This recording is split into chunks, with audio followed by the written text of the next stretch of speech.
नमस्कार दोस्तों, दीप गुरुकुलम में आपका हार्दिक स्वागत है। तो दोस्तों, आज के वीडियो में हम चर्चा करने वाले हैं रक्तपित्त के बारे में। रक्तपित्त क्या होता है, शास्त्र आधारित पूर्ण आयुर्वेदिक उपचार, रक्तपित्त क्लासिकल आयुर्वेदिक पैथोलॉजी और चिकित्सा। इस प्रस्तुति में हम क्या क्या देखेंगे आज के वीडियो में। रक्तपित्त क्या है, परिभाषा, लक्षण, कारण, प्रकार, साध्य असाध्य अवस्था यानी कि जो ठीक होने वाली कौन सी अवस्था होती है, कब हम कह सकते हैं कि अब इसकी ये बीमारी रक्तपित्त ठीक नहीं हो सकती, पूर्ण चिकित्सा, दवा बनाने की विधि और पथ्य अपथ्य, क्या इसमें खाना चाहिए, क्या इसमें परहेज करना चाहिए। तो चलिए देर ना करते हुए स्टार्ट करते हैं हम आज का वीडियो। देखिए, सबसे पहले हम देखते हैं कि रक्तपित्त आखिर होता क्या है। शास्त्रों के अनुसार जब पित्त दोष, जैसे कि आप सभी लोग जानते होंगे कि हमारे शरीर में 3 दोष माने जाते हैं। कौन कौन से?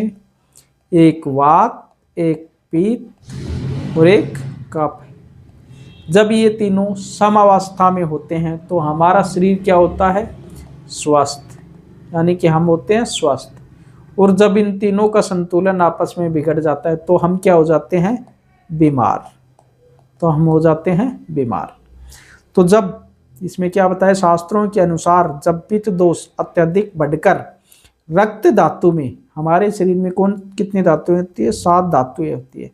तो जब उसमें से एक रक्त धातु होती है, तो जब हमारा शरीर वो पित्त दोष अत्यधिक बढ़कर रक्त धातु में मिल जाता है और उसे गर्म, पतला तथा दूषित कर देता है, रक्त को यानी कि दूषित कर देता है, तब वही रक्त अपने मार्ग को छोड़कर शरीर के ऊपरी या निचले भाग से बहने लगता है।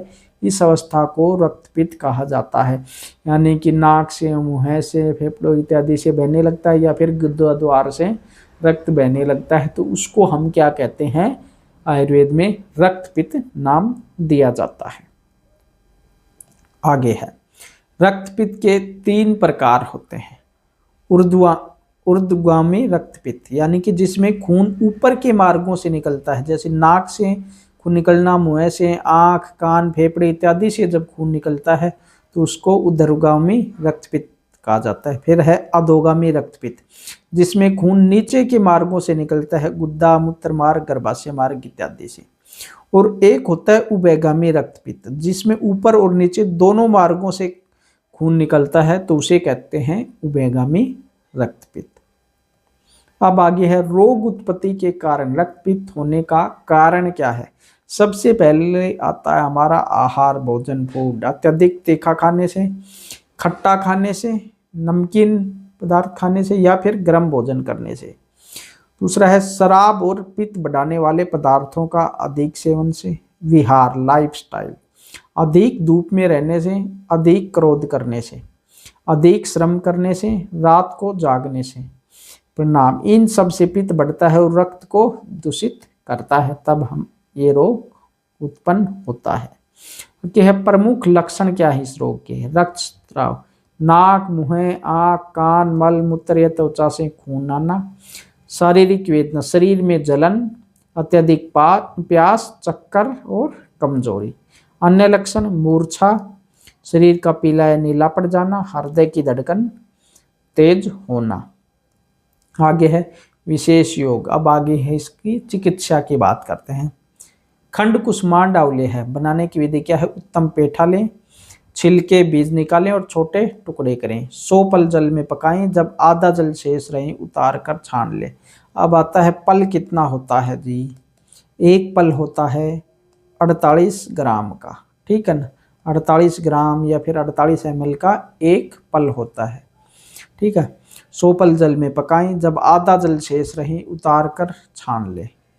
उसमें 200 पल शर्करा मिलाएं और मंद अग्नि पर पकाएं। शर्करा यानी कि जो शक्कर वगैरह होती है वो अग्नि पर पकाएं। अंत में घी, मधु, तिरकटू, घी मिलाना है, मधु यानी कि शहद, तिरकटू मिलानी है, इलायची मिलानी है, दालचीनी मिलानी है, आदि निर्दिष्ट द्रव्य मिलाएं।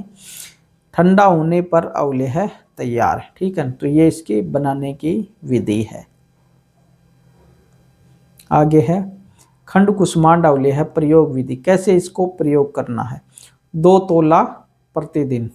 सेवन विधि, दूध या जल के साथ 2 तोले के बराबर लेनी है, लगभग 20, 22, 23 ग्राम तक ले सकते हैं, क्योंकि ओरिजिनल में तोला कितने का होता है, 11.66 ग्राम का एक तोला होता है। वैसे आजकल हम 10 ग्राम का मानते हैं ना, 10 ग्राम का तोला नहीं होता है, ओरिजिनल तोला होता है 11.66 ग्राम का। ठीक है, तो लगभग 11 दूनी 22-23 ग्राम हो गई। 2 तोला प्रतिदिन सेवन विधि, दूध या जल के साथ। उपयोग बेनिफिट, रक्तपित्त, दाह में, क्षय में, खांसी में, दुर्बलता में, वमन यानी कि उल्टी में, श्वास रोग में, हृदय रोग में और मूर्छा में, इन सभी में खंड कुसुमांड अवलेह का प्रयोग हम कर सकते हैं। आगे है विशेष योग है शतावरी पाक।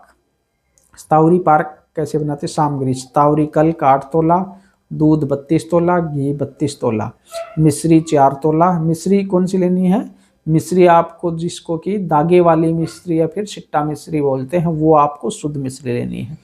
विधि, सबको विधि पूर्वक पकाकर पाक तैयार करें। मात्रा वैसे 2 तोला प्रतिदिन दूध के साथ। उपयोग रक्तपित्त, क्षय दाह में, दुर्बलता, वीर्य क्षय में। ठीक है, आगे है विशेष घृत उपचार यानी घी उपचार। द्राक्षादि घृत घटक, द्राक्षा, कमल, उत्पल, मंजिष्ठा, आंवला, चंदन और मुलेठी आदि। उपयोग उदरगामी, रक्तपित्त, दाह, प्यास, ज्वर और मूर्छा में। खंड कुसुमांड घृत घटक, पेठा के रस, दूध, घी, शर्करा और औषधियाँ। वैसे ये पहले अभी आ गया था। ठीक है, उपयोग 2 तोला प्रतिदिन। उपयोग रक्तपित्त, क्षय, खांसी, दाह और दुर्बलता में। आगे है अन्य महत्वपूर्ण औषधियाँ। रोग की अवस्था देखकर इनका प्रयोग किया जाता है। रस, सवरस, द्राक्षा रस, कमल रस, उत्पल रस और आंवला रस।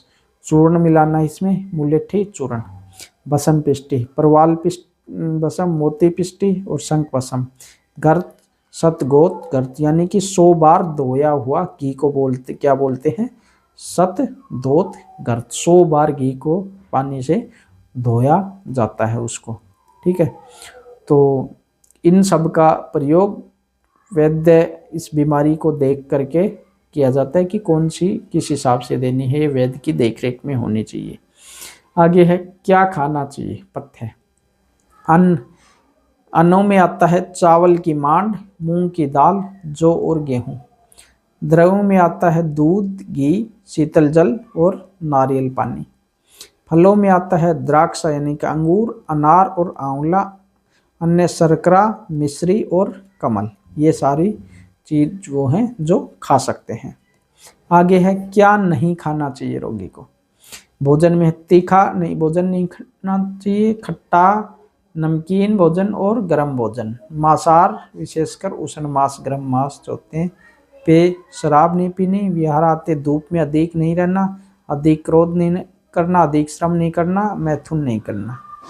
ठीक है, आगे है विशेष निर्देश और मांस सेवन। मांस सेवन सीमित रूप से कुछ अवस्थाओं में ये बताया जाता है कि हिरण का, खरगोश का, बकरी का, कबूतर का मांस दिया जा सकता है कुछ अवस्था में। रोगी की देखभाल, रोगी को शीतल स्थान पर रखना चाहिए, मन को शांत रखना चाहिए, अधिक बोलना नहीं चाहिए, अधिक चलना नहीं चाहिए।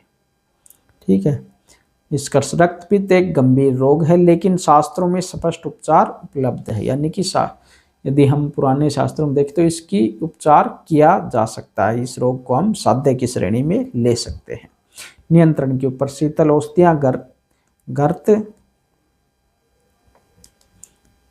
शीतल औषधियाँ, घृत और अवलेह। रस चिकित्सा, सही आहार और संयमित जीवन। अगर जानकारी उपयोगी लगी तो लाइक करें और शेयर करें। ठीक है, तो दोस्तों ये तो था हमारा आज का वीडियो रक्तपित्त के बारे में। यदि ये वीडियो आपको अच्छे लगते हैं तो इन वीडियो को और लोगों को भी शेयर करें ताकि और लोग भी इनका फ़ायदा उठा सकें। और आप जब इन चीज़ों का उपयोग करते हो तो इसके जो भी रिजल्ट आपको मिल रहे हैं वो भी आप हमें कमेंट बॉक्स में अवश्य बताएं ताकि हम उनके आधार पर निर्णय ले सकें कि इसमें क्या हमें और सुधार करने की ज़रूरत है। बाकी आप अपने सुझाव भी हमें कमेंट बॉक्स में बता सकते हो। किसी भी बीमारी के विषय में, शुगर, पथरी इत्यादि के विषय में या फिर शारीरिक क्षमता से रिलेटेड यदि आपको दवाई बनवानी हो तो आप हमसे व्हाट्सएप पर संपर्क कर सकते हो। ठीक है, तो दोस्तों मिलते हैं अगले वीडियो में कुछ नई जानकारियों के साथ। तब तक बने रहेगा हमारे साथ। जय हिंद, वंदे।